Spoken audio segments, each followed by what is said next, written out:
Confident തന്നത് മൈലേഷ്യൽ marketing കമ്പനിയാണെന്ന് ഞാൻ പറഞ്ഞു. ഇത്രയും നല്ല ഒരു സ്ഥാപനം തുടങ്ങാൻ അദ്ദേഹത്തിന് ഏത് സമയത്ത് ചിന്ത വന്നു, ആ സമയത്തിന് ദൈവത്തിന് നന്ദി പറഞ്ഞുകൊണ്ടിരിക്കുകയാണ്. Thank you very much. ഇന്ന് നമ്മുടെ ടീം ഒരു വലിയ അനൗൺസ്മെന്റ് ചെയ്തിരിക്കുകയാണ്. Flight trip. Malaysian marketing company ഇഷ്ടംപോലെ കാശ് തരും, നമുക്ക് ആരോഗ്യം തരും, വരുമാനം തരും, സമ്പത്ത് തരും, നല്ല പേര് തരും, എല്ലാം തരും. ഒപ്പം ഇതേ നമ്മുടെ ലീഡേഴ്സ് നമുക്കൊരു ഫ്ലൈറ്റ് ട്രിപ്പ് കൂടെ തന്നിരിക്കുകയാണ്. അപ്പൊ എല്ലാവരും ഒരു ക്ലാപ്പ് ചെയ്തൂടെ? തൊട്ടടുത്ത് ഉറങ്ങുന്ന മക്കളൊക്കെ കേട്ടോട്ടെ, കുഴപ്പമൊന്നുമില്ല.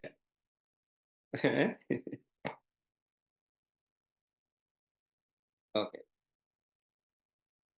അപ്പൊ അതുകൂടെ നമ്മൾ നേടിയെടുക്കണമെന്നുള്ളതാണ് എൻ്റെ കൂടെ അഭിപ്രായം. വളരെ നല്ല രീതിയിൽ ആ കോണ്ടസ്റ്റ് പോയിക്കൊണ്ടിരിക്കുന്നു. പേഴ്സണലി എനിക്ക് ഒരുപാട് ഇഷ്ടമുള്ള ഒരു ലീഡറാണ് ശൈലേഷ് സാർ. കുറേ വർഷങ്ങളായിട്ട് അദ്ദേഹത്തെ അറിയാം. കഴിഞ്ഞ ദിവസങ്ങളിൽ അദ്ദേഹം ഫോൺ ചെയ്തിരുന്നു, സാർ ഇതുപോലൊരു ദൗത്യമായിട്ട് മുന്നോട്ട് ഇറങ്ങിയിട്ടുണ്ട്, അപ്പോൾ സാറൊന്ന് സൂം മീറ്റിങ്ങിൽ വന്നാൽ നല്ലതായിരിക്കുമെന്ന്. അപ്പോൾ മറിച്ച് ഞാനൊന്നും പറഞ്ഞില്ല, കാരണം അദ്ദേഹത്തിന് എനിക്ക് വളരെ ഇഷ്ടമാണ്. നമ്മുടെ ബിസിനസ് ചെയ്യാൻ, മൈലേഷ്യൽ മാർക്കറ്റിംഗ് ബിസിനസ് ചെയ്യാനും ഇത് സക്സസ് ആവാനും കുറേ ഘടകങ്ങൾ ഒരു മനുഷ്യന് ആവശ്യമാണ്. എന്തൊക്കെയാണ്?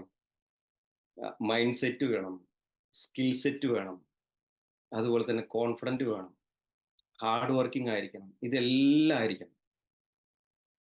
അതിനേക്കാൾ ഉപരി ഒരു പ്രധാനപ്പെട്ട കാര്യമുണ്ട്, പറഞ്ഞോട്ടെ? നല്ല മനുഷ്യനായിരിക്കണം.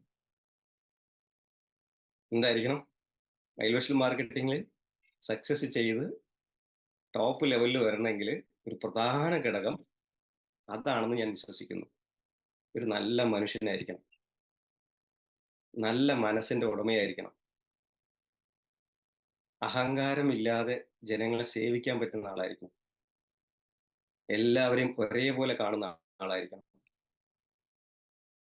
എത്ര ഉയർച്ചയിൽ പോയാലും എത്ര തന്നെ വളർന്നാലും അഹങ്കാരം തൊട്ട് തീണ്ടാത്ത ആളായിരിക്കണം. അങ്ങനെയുള്ളവർക്കേ വലിയ വലിയ സ്ഥാനങ്ങൾ ദൈവം തരൂ എന്ന് വിശ്വസിക്കുന്ന ആളാണ് ഞാൻ.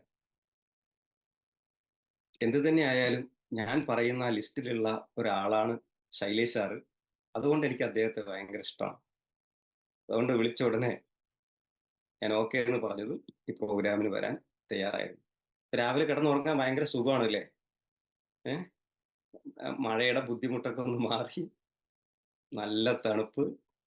അപ്പൊ ഈ 6 മണി എന്നൊക്കെ പറഞ്ഞു കഴിഞ്ഞാൽ പല ആളുകളും നല്ല രീതിയിൽ ഉറങ്ങുന്ന സമയമാണ് അല്ലേ ശ്രീധരൻ സാർ? ശ്രീധരൻ സാർ എല്ലാം റെഡിയായി ഫ്രഷ് ആയിട്ട് വന്നിരിപ്പുണ്ട്. സമയത്ത് ഇതുപോലൊരു ദൗത്യത്തിന് വേണ്ടി നമ്മൾ എല്ലാവരും എഴുന്നേറ്റ് മൊബൈലിന്റെ ലാപ്ടോപ്പിന്റെ മുമ്പിൽ വന്ന് ഈ പ്രോഗ്രാം കേൾക്കുക എന്ന് പറയുന്നത് അപ്രിഷ്യേറ്റ് ചെയ്യാതിരിക്കാൻ കഴിയില്ല.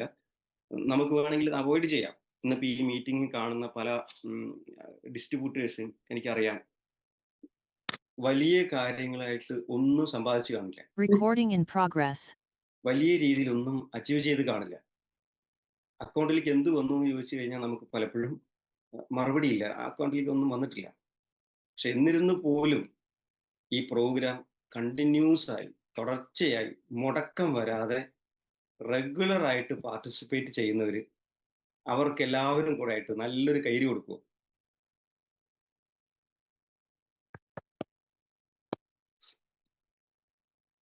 ഓക്കെ. ശരിക്കും ഇത് വരുമാനം ഇഷ്ടം പോലെ സമ്പാദിക്കാൻ പറ്റും, നിങ്ങൾ അത് വിട്, അത് ഭാവിയിൽ വരും, ടീം ഭാവിയിൽ വരും, അതൊക്കെ നമുക്ക് സാധ്യമാണ് മൈലേഷ്യൽ മാർക്കറ്റിംഗ് ബിസിനസ്സിൽ. ഞാനിവിടെ ശ്രീജിത്ത് സാർ പറഞ്ഞ പോലെ മൈലേഷ്യൽ മാർക്കറ്റിംഗ് ബിസിനസ് തുടങ്ങിയ കാലത്ത് എന്നോട് എൻ്റെ ഒരു ലീഡർ പറഞ്ഞു, ഈ ബിസിനസ് ഒക്കെ ചെയ്യുകയാണെങ്കിൽ നമുക്ക് ലക്ഷങ്ങൾ മാസം സമ്പാദിക്കാൻ പറ്റും, ഇത്രയും നല്ലൊരു ബിസിനസ് വേറില്ല എന്നൊക്കെ. അപ്പൊ അവര് പറഞ്ഞു, സീലിംഗ് എന്ന് പറഞ്ഞൊരു പരിപാടി ഉണ്ട് ഈ ബിസിനസ്സിൽ. അപ്പൊ എന്താ സീലിംഗ്? അതായത് ഒരാഴ്ചയിൽ ഈ കമ്പനി കൊടുക്കുന്ന ഏറ്റവും വലിയ തുക അപ്പൊ ഞാന് ആദ്യമായിട്ട് തുടങ്ങുന്നത് മൈലേഷ്യൽ മാർക്കറ്റിംഗ് കമ്പനി തന്നെ നടത്തിയിരുന്ന സ്റ്റാർട്ടിങ്ങിലുള്ള കമ്പനിയിലാണ്. അപ്പൊ അന്ന് 2,10,000 സീലിംഗ് ഇല്ലായിരുന്നു. 1,30,000 രൂപയാണ് സീലിംഗ്. അപ്പൊ എന്റെ ലീഡേഴ്സ് പറഞ്ഞു, നിനക്ക് കുറെ കാലം ഈ ബിസിനസ് ചെയ്യുന്ന സമയത്ത് ആഴ്ചയിൽ 1,30,000 രൂപ വരെ കിട്ടും. സത്യത്തിൽ എനിക്ക് ചിരിയാണ് വന്നത്.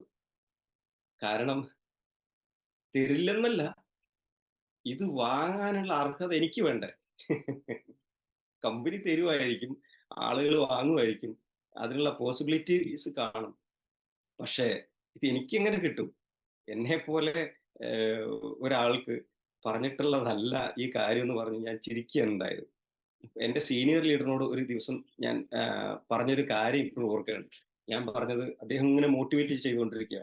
നിനക്ക് അങ്ങനെ അച്ചീവ് ചെയ്യാം, അങ്ങനെ അച്ചീവ് ചെയ്യാം, ലക്ഷങ്ങൾ സമ്പാദിക്കാം എന്നൊക്കെ പറയുമ്പോൾ ഞാൻ പറഞ്ഞത്, സാറേ ദയവ് ചെയ്ത് ലക്ഷങ്ങൾ സമ്പാദിക്കാന്ന് പറഞ്ഞ് എന്നെ മോട്ടിവേറ്റ് ചെയ്യില്ലേ. എനിക്ക് എനിക്ക് അത്യാവശ്യം ഒരു ചെറിയ ശമ്പളമാണെങ്കിലും ഒരു ശമ്പളം കിട്ടുന്നുണ്ട്. ആ ശമ്പളം മൈലേഷ്യൽ മാർക്കറ്റിംഗ് കമ്പനിയിൽ നിന്ന്, അതായത് ആ കമ്പനിയിൽ നിന്ന് കിട്ടുവാണെങ്കിൽ മതി എനിക്ക്. അപ്പൊ എന്റെ ശമ്പളം എന്ന് പറഞ്ഞു കഴിഞ്ഞാല് തിരുപ്പൂര്, തമിഴ്നാട്ടിലെ തിരുപ്പൂർ എന്ന് പറയുന്ന സ്ഥലത്ത് ഒരു ബനിയൻ കമ്പനിയിലായിരുന്നു എന്റെ ജോലി. അപ്പൊ അവിടെ ഒരു മാസത്തെ ശമ്പളം എന്ന് പറയുന്നത് 2,400 രൂപയാണ് ആ സമയത്ത് കേട്ടോ. എത്ര ഒരു മാസത്തില് 2,400 രൂപ. അപ്പോ ഞാൻ അദ്ദേഹത്തിനോട് പറഞ്ഞു, സാറേ ഒരാഴ്ചയിൽ 1,000 കിട്ടും, 1,000 അത് കിട്ടിക്കഴിഞ്ഞാല് ഞാൻ മൈലേഷ്യൽ ബിസിനസ് ഫുൾ ടൈം ആയിട്ട് ചെയ്യും, എനിക്കത് മതി. അപ്പൊ അവിടത്തെക്കാൾ ബെറ്റർ ആണ് ഇത്. അപ്പൊ അത് തന്നെ തരപ്പെടുത്താൻ ഒരാഴ്ചയിൽ ഒരു 1,000 രൂപ കിട്ടാൻ എന്താ വഴിയെന്ന് ആലോചിച്ച് പേടിച്ചിരുന്ന ആളാ ഞാന്. അങ്ങനെ ബിസിനസ് തുടങ്ങി. സ്റ്റെപ്പ് ആയിട്ടുള്ള വളർച്ചയായിരുന്നു. ശ്രീജിത്ത് സാർ പറഞ്ഞ പോലെ 150 കോടി ടേൺ ഓവർ ഒക്കെ കഴിഞ്ഞു. ബി.വി മാച്ച് ചെയ്തു എന്നൊക്കെ പറയുന്ന സമയത്തും, നമ്മളൊരു ലീഡറെ കാണുന്ന സമയത്ത് എൻ്റെ ഒരു റിക്വസ്റ്റ് നിങ്ങളോട്, ഒരു ലീഡറെ നമ്മൾ കാണുക. അപ്പൊ നമുക്ക് റോൾ മോഡൽ ആയിട്ടുള്ള ഒരുപാട് ലീഡേഴ്സ് മീറ്റിങ്ങുകളിൽ, കോൺഫറൻസുകളിൽ, പ്രോഗ്രാംസിലൊക്കെ പോകുന്ന സമയത്ത് നമുക്ക് കാണാൻ പറ്റും. കാണുന്ന സമയത്ത് എൻ്റെ ഒരു റിക്വസ്റ്റ്, ദയവ് ചെയ്ത് ഒരാളും അയാളുടെ ഇപ്പൊ ഉള്ള ലൈഫ് സ്റ്റൈല് കാണരുത്. അത് കണ്ട് മോട്ടിവേഷൻ ആവരുത്. അത് കണ്ട് പാഠങ്ങൾ പഠിക്കരുതെന്നാണ്. അവരോട് സാറേ എങ്ങനെ നിങ്ങൾക്ക് പെർഫോം ചെയ്യാൻ പറ്റുന്നൊന്നും ചോദിക്കരുത്. അദ്ദേഹത്തിനോട് പോയി ചോദിക്കേണ്ട കാര്യം എന്താ അറിയോ? സാറേ, തുടക്ക കാലങ്ങളിൽ നിങ്ങൾ ഈ ബിസിനസ് ബിൽഡ് എങ്ങനെ ചെയ്തു? നിങ്ങൾക്ക് എങ്ങനെ ഈ ബിസിനസ് തുടക്ക കാലങ്ങളിൽ ചെയ്യാൻ പറ്റി എന്നുള്ള ചോദ്യം നിങ്ങൾ ചോദിക്കുകയാണെങ്കിൽ, ഇന്നത്തെ അദ്ദേഹത്തിന്റെ ലൈഫ് സ്റ്റൈല് നിങ്ങൾക്ക് ഒരു ദിവസം തീർച്ചയായിട്ടും വരും. ഇന്ന് പലപ്പോഴും നമ്മൾ കണ്ടുകൊണ്ടിരിക്കുന്നത് ലീഡേഴ്സിന്റെ പെർഫോമൻസ് കണ്ടുകൊണ്ട് ബിസിനസ്സിലേക്ക് വരുന്ന കുറേ ആളുകളെയാണ്. അതിൽ കുറ്റം പറയാൻ പറ്റില്ല. പക്ഷെ അതിൽ പ്രശ്നം എന്താ അറിയോ? നാം പല ആളുകൾക്കും ക്ഷമയില്ല. ക്ഷമയില്ല. ബിസിനസ്സിൽ വന്ന് ഒരു കുറച്ച് ദിവസം കഴിഞ്ഞ് ഒരു കുറച്ച് ദിവസമൊക്കെ നോക്കും. നോക്കിയിട്ട് നമ്മൾ വിചാരിച്ച പോലെ കാര്യങ്ങൾ നടക്കുന്നില്ല എന്ന് കണ്ടു കഴിഞ്ഞാൽ പുറകോട്ട് പോകുന്നതാണ് പല സ്ഥലത്തും കാണാറുള്ളത്. ഭയങ്കര വിഷമമാണ് കാണുന്ന സമയത്ത്. അപ്പൊ 3 മാസം കൊണ്ട് എനിക്ക് അത്ര കിട്ടണം. 6 മാസം കൊണ്ട് എനിക്ക് ഇത്ര കിട്ടണം. 2 മാസം കൊണ്ട് എനിക്ക് ഇത്ര കിട്ടണം. അല്ലെങ്കിൽ ഈ ബിസിനസ് മോശമാണ്. അല്ലെങ്കിൽ ഈ കമ്പനി മോശമാണെന്ന് പറയും. പക്ഷെ അതല്ല യാഥാർത്ഥ്യം. ശ്രീജിത്ത് സാർ തന്നെ സ്റ്റാർട്ടിങ്ങിൽ പറഞ്ഞല്ലോ. നമ്മൾ അനുഭവിക്കാനുള്ളത് മുഴുവൻ അനുഭവിച്ചിട്ടേ മൈലേഷ്യൽ മാർക്കറ്റിംഗ് കമ്പനി നമ്മളെ ഒരു സ്ഥലത്ത് കൊണ്ടുപോയി ഇരുത്തുള്ളൂ. അത് യാഥാർത്ഥ്യമാണ്. ഞാനിപ്പോ ബിസിനസ്സിൽ വന്ന സമയത്ത് ഇത്രയ്ക്ക് അങ്ങനെ സമ്പാദിക്കാം, ഇങ്ങനെ സമ്പാദിക്കാം എന്നൊക്കെ പറഞ്ഞ് സ്റ്റാർട്ട് ചെയ്തു. സ്റ്റാർട്ട് ചെയ്യുന്ന സമയത്ത് ഞാൻ ഒരുപാട് ചോദ്യങ്ങളൊന്നും ചോദിക്കാതെ ഈ ബിസിനസ് തുടങ്ങിയ ഒരാളാണ്. കാരണം എന്റെ സഹോദരൻ ഈ ബിസിനസ്സിൽ ഉണ്ടായിരുന്നു. അദ്ദേഹം അദ്ദേഹം ഈ ഇങ്ങനെ ഒരു പ്രൊജക്റ്റ് ആയിട്ട് വന്ന സമയത്ത് ഞങ്ങൾ ചോദിച്ചു, ഇത് വർക്കൗട്ട് ആവുമോ, നടക്കാവുന്ന കാര്യമാണോ? അദ്ദേഹം പറഞ്ഞൊരു മറുപടി, നടക്കുവോ ഇല്ലേ എന്നുള്ളത് എനിക്ക് അറിഞ്ഞുകൂടാ, പക്ഷേ ഞാനിത് ചെയ്യാൻ തീരുമാനിച്ചു. അപ്പോ ഓക്കെ, അദ്ദേഹം നല്ലൊരു വിദ്യാഭ്യാസമൊക്കെ കഴിഞ്ഞ് നല്ല ജോലി അദ്ദേഹത്തിന് ഉണ്ടായിരുന്നു തിരുപ്പൂരിൽ, റെപ്യൂട്ടഡ് കമ്പനിയിൽ സീനിയർ അക്കൗണ്ടന്റ് ആയിരുന്നു. അപ്പോൾ അദ്ദേഹം വിചാരിച്ചാൽ പറ്റും എന്നുള്ളൊരു കോൺഫിഡൻസ് ഉണ്ടായിരുന്നു. പിന്നൊരു കാര്യം അദ്ദേഹം പറഞ്ഞത്, നിങ്ങള് ഈ ബിസിനസ്സില് വന്നാലും ഇല്ലെങ്കിലും മക്കളെ ഞാൻ ഈ ബിസിനസ് ചെയ്ത് വിജയിപ്പിക്കും. താല്പര്യം ഉണ്ടെങ്കിൽ കൂടെ നിന്നോ. ഇത്രയേ പറഞ്ഞുള്ളൂ. പിന്നീട് ഞങ്ങളൊന്നും ആലോചിച്ചില്ല. അദ്ദേഹത്തിന്റെ കൂടെ നിന്ന് കഴിഞ്ഞാൽ അദ്ദേഹം ഒരു കാര്യം ഏറ്റെടുത്ത് കഴിഞ്ഞാൽ അത് ഭംഗിയായിട്ട് ചെയ്യും എന്നുള്ള ഉറപ്പുള്ളത് കൊണ്ടും, നേരത്തെ അദ്ദേഹത്തെ നല്ല രീതിയില് നമ്മളെല്ലാവരും അറിയുന്നത് കൊണ്ടും ഞങ്ങൾ എന്ത് ചെയ്തു? ബിസിനസ് തുടങ്ങി. തിരുപ്പൂരില് ഒരു ബനിയൻ കമ്പനിയില് ഞങ്ങൾ 5 പേരാണ് ഒരു റൂമിലുണ്ടായിരുന്നത്. അപ്പോ 5 പേരും പല ജോലികളായിരുന്നു. പല കമ്പനികളിൽ ജോലിക്ക് പോകും. ചില സമയങ്ങളിൽ വൈകുന്നേരം കാണും. ചില സമയങ്ങളിൽ ഞായറാഴ്ച മാത്രമേ കാണൂ. കാരണം ഷിഫ്റ്റാണ്. Day shift, night shift. അപ്പോ ചെറിയൊരു ഒരു ചെറിയ റൂമിലാണ് ഈ 5 പേരുള്ളത്. അപ്പൊ 5 പേരും ഒരേ സമയത്ത് ആഹ് ഉറങ്ങാൻ പറ്റാറില്ല ഒരേ റൂമിൽ. അത്ര ചെറിയ റൂമാണ്. അതുകൊണ്ട് ഒരു 3 പേര് പകൽ ഷിഫ്റ്റും 2 പേര് നൈറ്റ് ഷിഫ്റ്റും ആയിട്ട് ജോലിക്ക് പോയിട്ടുണ്ടായിരുന്നു. അപ്പൊ പിന്നെ ഏഹ് ഏഹ് കിടക്കാൻ ഉറങ്ങാനൊക്കെ സൗകര്യമാണല്ലോ. കാരണം ഈ ഒരു ചെറിയ റൂമിലാണ് ഞങ്ങളുടെ അടുക്കള, ഞങ്ങളുടെ സിറ്റ് ഔട്ട്, ഞങ്ങളുടെ ഹാള്, ബെഡ്റൂമ് എല്ലാം ഒരു 10ക്ക് 10 റൂമായിരുന്നു. അപ്പൊ അങ്ങനെ ഞായറാഴ്ചകളിലാണ് പലപ്പോഴും ഞങ്ങൾ കണ്ടുമുട്ടാറുള്ളത്. ഞങ്ങള് ചർച്ച ചെയ്ത് തീരുമാനിച്ച കാര്യം എന്തായാലും നമുക്ക് ഈ ബിസിനസ് എടുത്ത് ചെയ്ത് നോക്കാം എന്ന് പറഞ്ഞ് തുടങ്ങി. തുടങ്ങിയ സമയത്താണ് വലിയ സ്വപ്നങ്ങൾ വെച്ചിട്ടല്ലേ നമ്മൾ തുടങ്ങുക. അല്ലേ? നമുക്ക് ഞാൻ നേരത്തെ പറഞ്ഞ പോലെ ആഴ്ചയിൽ 1000 കിട്ടും, 2000 കിട്ടും. അങ്ങനെ അങ്ങനെ വളർന്നു വരുമ്പോൾ കോടികൾ സമ്പാദിക്കുക എന്നുള്ള സ്വപ്നങ്ങളൊക്കെ ആയിട്ടാണ് തുടങ്ങി. ഞാൻ ആദ്യം എന്റെ ഞാൻ ബനിയൻ കമ്പനിയിലായിരുന്നു. അപ്പൊ ഒരു 10, 40 പേര് ജോലി ചെയ്യുന്ന കമ്പനിയാണ്. എന്റെ ഉദ്ദേശം എന്താണെന്ന് പറഞ്ഞു കഴിഞ്ഞാല് ബനിയൻ കമ്പനിയിലെ 40 പേരെയും എന്റെ ടീമിലോട്ട് കൊണ്ടുവരണം. അപ്പൊ എന്തായി? ഒരു സൈഡ് മുഴുവൻ എന്റെ ബനിയൻ കമ്പനിയിലെ ആളുകള്. പിന്നെ അടുത്ത സൈഡ് നമ്മൾ എന്ത് ചെയ്യും? ബന്ധുക്കളുണ്ട്, കൂട്ടുകാരുണ്ട്, ഇഷ്ടംപോലെ ആളുകളുണ്ടല്ലോ. നമുക്ക് ഒരുപാട് പരിചയക്കാരും നാട്ടുകാരൊക്കെ ഉള്ളതുകൊണ്ട് ഒരു സൈഡ് മുഴുവൻ ബന്ധുക്കളും കൂട്ടുകാരും. വേറൊരു സൈഡ് എന്റെ കമ്പനിയിലുള്ള ആളുകൾ. അപ്പൊ എന്താ ഈ കമ്പനിയിൽ 40 ആളുകളുണ്ട്. അപ്പൊ ആ 40 ആളും ₹10,000 വെച്ച് പർച്ചേസ് ചെയ്ത് കഴിഞ്ഞാൽ ടേൺ ഓവർ എന്തായി? അപ്പൊ അങ്ങനെ എല്ലാവരും ബിസിനസ് തുടങ്ങുന്നതായിട്ടും കാരണം ഒറ്റ രാത്രി കൊണ്ട് ബിസിനസ്സിൽ നമ്മൾ സ്റ്റാർട്ട് ചെയ്ത ആളുകളാണല്ലോ. അപ്പൊ എല്ലാവരും അങ്ങനെ തുടങ്ങുമെന്നുള്ളതാണ് നമ്മുടെ ചിന്ത. അപ്പൊ അവിടെ പോയി ഏഹ്, ഈ 40 പേരോട് പറയാൻ നമുക്ക് സമയാവും. അപ്പൊ അതിനേക്കാൾ നല്ലത് കമ്പനിയിലെ മാനേജരെ ഫസ്റ്റ് തന്നെ പിടിച്ചിട്ട് കഴിഞ്ഞാല് പിന്നെ നമ്മുടെ ജോലി കുറവല്ലേ. ഈ വാലിൽ പിടിക്കുന്നതിനേക്കാൾ നല്ലത് തലയിൽ പിടിക്കുന്നതാണ് ബെസ്റ്റ് എന്നും പറഞ്ഞ് ഏഹ് ഏഹ് ജോലി ചെയ്യുന്ന ആരോടും മിണ്ടിയില്ല. ഞാൻ നേരെ മാനേജറുടെ ക്യാബിനിലോട്ട് പോയി. "Good morning sir." "Good morning." "എന്താടോ?" "സാർ ഒരു പ്രധാനപ്പെട്ട കാര്യം പറയാനുണ്ട്." "ആ പറ." അപ്പൊ ഞാനിങ്ങനെ നമ്മൾ അറിയാലോ കൂട്ടർ വന്നു കഴിഞ്ഞാൽ എന്തൊക്കെ പറയും. കുറെ അറിയുന്നത് പറയും, കുറെ അറിയാത്തത് പറയും. പറയുന്നത് എന്താണെന്ന് പോലും നമുക്കറിയില്ല. അങ്ങനെ ഒരു പ്രസന്റേഷൻ ഞാൻ കൊടുത്തു. ആകെ ആ പ്രസന്റേഷനിൽ എനിക്കും അദ്ദേഹത്തിനും മനസ്സിലായത് പുതിയൊരു ബിസിനസ് വന്നിട്ടുണ്ട്. അത് അതില് വർക്ക് ചെയ്ത് കഴിഞ്ഞാൽ കുറേ വരുമാനം ഉണ്ടാക്കാന്നാണ്. ഇത്ര മാത്രമേ ഞങ്ങൾക്ക് രണ്ടാൾക്കും മനസ്സിലായി കാണൂ. അപ്പൊ കുറേ ഞാൻ ഈ വർത്തമാനം പറയണതൊക്കെ കേട്ട ശേഷം അദ്ദേഹം എന്നെ തന്നെ ഇങ്ങനെ നോക്കിയിരിക്കുക. കുറേ നേരം നോക്കി. അപ്പൊ ഞാൻ സാർ ഇത് തുടങ്ങണം. അപ്പൊ പുള്ളി ഒന്നും മിണ്ടണില്ല. അപ്പൊ വീണ്ടും ഞാൻ പറയാ, സാർ ഇത് തുടങ്ങണം. അപ്പൊ അദ്ദേഹം എന്നെ നോക്കി ഒന്ന് ചിരിച്ചു. ഏഹ് ചിരിച്ച് ചിരിച്ച സമയത്ത് ഞാൻ ആകെ വളറിപ്പോയി. എന്താണ് സാർ? ആഹ് നീ ഈ കമ്പനിയിൽ ജോയിൻ ചെയ്താ? അപ്പൊ ഞാൻ സാർ ചെയ്തു. എപ്പ ചെയ്തു? ഇന്നലെ ചെയ്തു. പൈസ കൊടുത്താ? ആ കൊടുത്തു സാർ. എത്രയും പെട്ടെന്ന് പോയി തിരിച്ചു വാങ്ങിച്ചിട്ട് വാ. നിന്നെ ആരോ പറ്റിച്ചു. ബുദ്ധിയില്ലാതെ നടക്കുകയാടാ. പോയി കാശ് വാങ്ങിച്ചിട്ട് വാ. അപ്പൊ ഞാൻ പറഞ്ഞു, അയ്യോ ആഹ് എന്റെ ചേട്ടന്റെ കാശ് ആരുടെ കയ്യിൽ കൊടുത്തടാ നീ? എന്റെ ചേട്ടന്റെ കയ്യിലാണ് കൊടുത്തത് സാർ. എന്നാ അവനെയും പറ്റിച്ചു. എന്നാ അവനെയും പറ്റിച്ചു. പോയി കാശ് വാങ്ങിക്ക്. അപ്പൊ ഞാൻ പറഞ്ഞു, അയ്യോ അത് കമ്പനിയില് കൊടുത്തു എന്നാണ് പറഞ്ഞത്. കാരണം വെള്ളിയാഴ്ചയാണ് ഞാൻ ഡിസ്ട്രിബ്യൂട്ടർ ആവുന്നത്.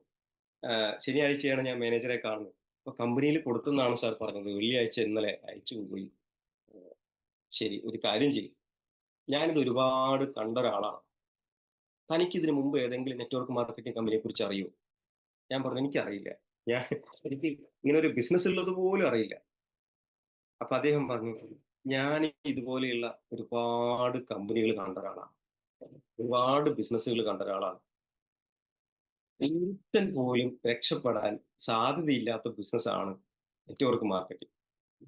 വെറുതെ നിന്റെ സമയവും പൈസയും കളഞ്ഞിട്ട് ഒരു കാര്യമില്ല. 6 മാസം നോക്കിക്കോ. അതിന്റെ മുൻപ് തന്നെ ഈ കമ്പനി പൂട്ടും. അപ്പൊ വെറുതെ എന്തിനാ ഇപ്പൊ നീ ഇതില് പൈസ ഇടുന്നത്? അപ്പൊ അപ്പൊ എന്റെ ഒരു ഫീൽ ഉണ്ടല്ലോ. ഏഹ്, ഈ ഈ ഈ പൂരത്തിനൊക്കെ ഉത്സവങ്ങൾക്ക് ബലൂണൊക്കെ ഇങ്ങനെ നിറച്ച് തൂക്കിയിട്ട് നിൽക്കാറില്ലേ? ഈ അങ്ങനെയുള്ള ഒരു ബലൂൺ വാങ്ങി നിൽക്കുന്ന സമയത്ത് അതിലോട്ടൊരു സൂചി കുത്തിയാൽ എങ്ങനെ ഉണ്ടാവും? വലിയ ബലൂണായിട്ടാ ഞാൻ പോകുന്നത് എന്റെ കമ്പനിയിലോട്ട്. അപ്പൊ എന്റെ മാനേജർ കിട്ടിയത് സൂചി കൊണ്ടല്ല, കടപ്പാര കൊണ്ടായിരുന്നു. കാരണം ബലൂണിന്റെ ഒരു അംശം പോലും ആ ഭാഗത്ത് ഉണ്ടായില്ല.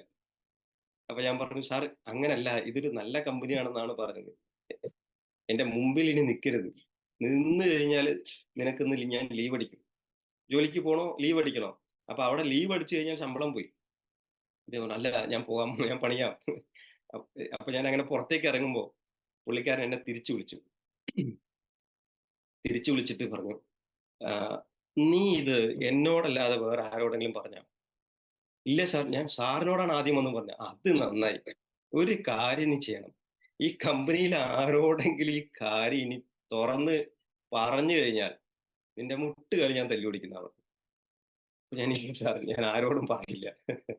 അപ്പൊ എന്തായി? ഈ വാലെ പിടിക്കണ്ടാന്നും പറഞ്ഞ് തലയെ പിടിച്ചത് വലിയ അബദ്ധായി. തല തന്നെ നമ്മളെ കൊത്തി. അതുകൊണ്ട് വേറെ ആരോടും പറയാനും പറ്റാതായി. പുള്ളിക്കാരനൊട്ട് ബിസിനസ്സിൽ വന്നുമില്ല. നമ്മൾ പറയണ്ടാന്ന് പറഞ്ഞാല് നമ്മള് വെറുതെ ഇരിക്കുവോ? അത് വേറെ കാര്യം. അപ്പൊ കിട്ടാവുന്ന സമയങ്ങളില് ടീ ബ്രേക്കിന്, ലഞ്ച് ബ്രേക്കിനൊക്കെ ഞാന് ഓരോരുത്തരോടായിട്ട് പറയാൻ തുടങ്ങി എന്റെ കമ്പനിയിൽ. അങ്ങനെ കുറെ ഇരുന്ന് സംസാരിക്കും. അപ്പൊ കുറച്ച് പേര് പറയും, "കുഴപ്പമില്ലല്ലോ പരിപാടി." അപ്പൊ അപ്പുറത്തുള്ള 2 പേര് പറയും, "ഏയ് ഇതൊക്കെ പോടാ, ഇത് തട്ടിപ്പ് പരിപാടിയാണ്. ഇതൊന്നും നടക്കുന്ന കേസല്ലടാ." അപ്പൊ ഞാൻ മിണ്ടാതിരിക്കും. കാരണം മെജോറിറ്റി ആയിരിക്കും എപ്പഴും കളിയാക്കുന്ന ഗ്രൂപ്പിൽ ഉണ്ടാവുക. ഇതിങ്ങനെ പോയിക്കൊണ്ടിരിക്കുകയാണ്. അപ്പൊ അന്ന് സിസ്റ്റം ഇല്ല. ഇതുപോലെ ലീഡേഴ്സ് ഇല്ല. ട്രെയിനിങ് തരാൻ ആളുകളില്ല. അങ്ങനെയുള്ളൊരു പരിമിതി അന്നുണ്ടായിരുന്നു. നമുക്കെന്താണോ അറിയുക, അതാണ് ബിസിനസ്. ശൈലേഷ് സാറിനെ പോലെയോ, അല്ലെങ്കിൽ നിങ്ങൾ ശ്രീധരൻ സാറിനെ പോലെ ഐടിസി ലീഡേഴ്സോ, അല്ലെങ്കിൽ നിങ്ങൾക്ക് ട്രെയിനിങ് തരാൻ പറ്റിക്കഴിഞ്ഞാൽ എക്സ്പെർട്ട് ആയിട്ടുള്ള ആളുകളോ ഒന്നും ഇല്ല. യൂട്യൂബ് ഇല്ല, വാട്സാപ്പ് ഇല്ല. നമുക്കൊരു ഇൻഫർമേഷൻ കിട്ടണമെങ്കിൽ ഒരു വഴിയില്ല. അപ്പൊ ഇതെങ്ങനെ ചെയ്യേണ്ടതെന്ന് ഒന്നും അറിയില്ല. അപ്പൊ ഇന്നത്തെ സിറ്റ്യുവേഷനിൽ അത് ഇമാജിൻ ചെയ്യാൻ പോലും പറ്റില്ല അന്നത്തെ സാഹചര്യം എന്ന് പറഞ്ഞു കഴിഞ്ഞാൽ. നമ്മൾ വെറുതെ ഒരു വെള്ള പേപ്പറും പേനയായിട്ട് പോയിട്ടാണ് പ്ലാൻ പറഞ്ഞു കൊടുക്കുന്നത്. ഇതുപോലെ ബുക്ക്ലെറ്റുകളോ, പാംഫ്ലെറ്റോ, ബ്രൗഷേഴ്സോ അങ്ങനെ ഒരു സംഭവവും. അപ്പൊ ഈ ബ് ഈ ഈ പേ പേപ്പർ എടുത്ത് ഇങ്ങനെ വരഞ്ഞ് കാണിച്ചു കൊടുക്കുമ്പോ, വരയാൻ ഒന്നാമത് നമുക്ക് അറിയണ്ടേ. രണ്ടാമത് കേൾക്കുന്ന ആൾക്ക് മനസ്സിലാവണ്ടേ. അപ്പൊ ഇങ്ങനെയുള്ള സാഹചര്യത്തില് ഒരു 2 മാസം കഴിഞ്ഞിട്ട് ഞാനിത് പറയാനുള്ള കാരണം എന്താ അറിയോ? എ പല ആളുകൾക്കും അർജൻസി ഇവിടെ ഓവറാണ്. പോസിറ്റീവ് അർജൻസി ഉണ്ട്, നെഗറ്റീവ് അർജൻസി ഉണ്ട്. ഇവിടെ ഓവർ പ്രതീക്ഷയിൽ വന്നിട്ട് നിരാശരായിട്ട് ഇരിക്കുന്ന ആളുകളെ ഞാൻ കാണാറുണ്ട്. നല്ല കഴിവുള്ള ആളുകളാ. പക്ഷെ അവര് ഒരു കാര്യം കൂടെ മനസ്സിലാക്കണമെന്നുള്ളത് കൊണ്ട് ഈ കാര്യം ഞാൻ പറഞ്ഞെന്നേ ഉള്ളൂ. അങ്ങനെ ഒരു 2 മാസം കഴിഞ്ഞ സമയത്ത് എന്റെ ബനിയൻ കമ്പനി തന്നെ 2 ഗ്രൂപ്പായിട്ട് മാറി. ഏതൊക്കെ ഗ്രൂപ്പ് എന്നറിയോ?